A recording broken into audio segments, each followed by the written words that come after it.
কার বদনাম করেন আপনি? কার ব্যাপারে কথা বলেন? খবরদার। হয়তো যারে আপনি গালি দিলেন সে আল্লাহর কাছে আপনার চেয়েও বেশি প্রিয়, জোরে কোন ঠিক কিনা?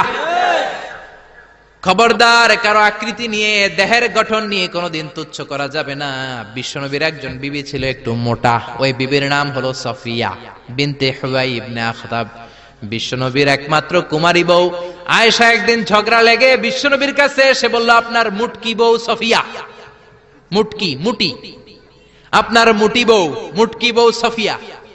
এই কথাটা বললেন, বিশ্বনবীর চেহারাটা আগুনের গোলার মতো লাল করে দিল কে? বিশ্বনবী বললেন, আয়েশা তুমি এটা কি বললা? কি বললে এটা তুমি আয়েশা?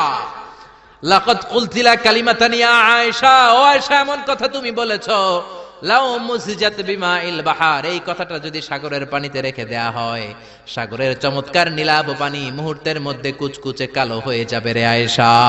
আল্লাহু আকবার। শুধু বলছে মুটি, আপনার এই বউটা মুটি। এজন্য আর কখনো কারো গঠন নিয়ে তুচ্ছ তাচ্ছিল্য করবেন? এজন্য আল্লাহ বললেন, খবরদার, গঠনাকৃতি নিয়ে তুচ্ছ করো না। এরপর আল্লাহ বললেন, ওয়ালা তালমিজু আনফুসাকুম, তোমরা নিজেদের বদনাম করো না, নিজেদের দোষারোপ করো না, অন্যের দোষ খোঁজো না। একদল আছে নিজের কোনো দোষ খোঁজে না, অন্যের দোষ খোঁজে বেড়ায়, আছে না নাই? এজন্য আল্লাহ বললেন, এদের উপর ধ্বংস। ওয়াইলুল লিকুল্লি হুমাযাতিল লুমাযা, খালি দোষ খোঁজে। কই এই লোকটার হাঁটা একটু সমস্যা, ওটার বসায় সমস্যা, ওর চুলের সমস্যা, ওর এটা সমস্যা, তোর কোনটায় সমস্যা বেটা? ওর এই সমস্যা, তোমার কোনটায় সমস্যা?